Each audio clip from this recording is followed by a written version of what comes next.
وذر الذين اتخذوا دينهم لعبا ولهوا وغرتهم الحياة الدنيا وذكر به أن تبسل نفس بما كسبت ليس لها من دون الله ولي ولا شفيع وإن تعدل كل عدل لا يؤخذ منها أولئك الذين أبسلوا بما كسبوا لهم شراب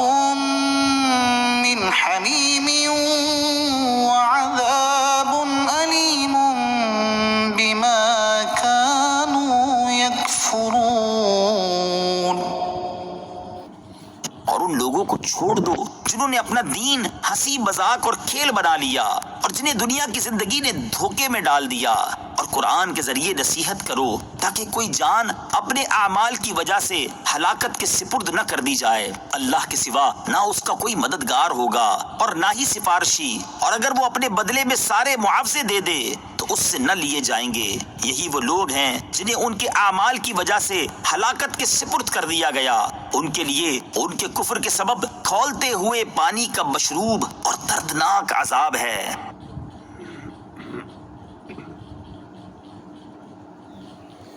ارشاد فرمایا کہ اے حبیب صلی اللہ تعالیٰ علیہ وآلہ وسلم، آپ ان لوگوں سے معاشرتی تعلقات اور میل جول چھوڑ دیں جنہوں نے اپنے دین کو ہنسی مذاق اور کھیل بنا لیا، اور اس کی وجہ یہ ہے کہ انہیں دنیا کی زندگی نے دھوکے میں ڈال دیا اور اس کی محبت ان کے دلوں پر غالب آ گئی۔ اور اے حبیب صلی اللہ تعالیٰ علیہ وآلہ وسلم، آپ قرآن کے ذریعے انہیں نصیحت کریں تاکہ کوئی جان اپنے دنیاوی برے اعمال کی وجہ سے آخرت میں ثواب سے محروم اور ہلاکت کے سپرد نہ کر دی جائے۔ قیامت کے دن اللہ تعالیٰ کے سوا نہ اس ہلاک ہونے والے کا کوئی مددگار ہوگا اور نہ ہی سفارشی، اور اگر وہ پکڑے جانے والے شخص اپنے عذاب سے چھٹکارے کے بدلے میں سارے معاوضے دے دے تو وہ اس سے نہ لیے جائیں گے۔ یہی وہ لوگ ہیں جنہیں ان کے اعمال کی وجہ سے ہلاکت کے سپرد کر دیا گیا، اور ان کے لیے ان کے کفر کے سبب کھولتے ہوئے پانی کا مشروب اور دردناک عذاب ہے۔ علامہ اسماعیل حقی رحمۃ اللہ تعالیٰ علیہ اس آیت کے تحت فرماتے ہیں، یاد رکھیں کہ جس طرح اللہ تعالیٰ کی آیتوں کا انکار کرنا اور ان کا مذاق اڑانا کفر ہے، اور کفر کی سزا جہنم کا دائمی دردناک عذاب ہے، اسی طرح کسی مسلمان کا گناہوں پر اصرار کرنا بھی ایسا عمل ہے جس سے اس کی موت کفر کی حالت میں ہو سکتی ہے۔ حضرت ابو اسحاق فزاری رحمۃ اللہ تعالیٰ علیہ فرماتے ہیں، ایک شخص اکثر ہمارے پاس بیٹھا کرتا اور اپنا آدھا چہرہ ڈھانپ کر رکھتا تھا۔ ایک دن میں نے اس سے کہا کہ تم ہمارے پاس بکثرت بیٹھتے ہو اور اپنا آدھا چہرہ ڈھانپ کر رکھتے ہو، مجھے اس کی وجہ بتاؤ۔ اس نے کہا میں کفن چور تھا۔ ایک دن ایک عورت کو دفن کیا گیا تو میں اس کی قبر پر آیا۔ جب میں نے اس کی قبر کھود کر اس کے کفن کو کھینچا تو اس نے ہاتھ اٹھا کر میرے چہرے پر تھپڑ مار دیا۔ پھر اس شخص نے اپنا چہرہ دکھایا تو اس پر 5 انگلیوں کے نشان تھے۔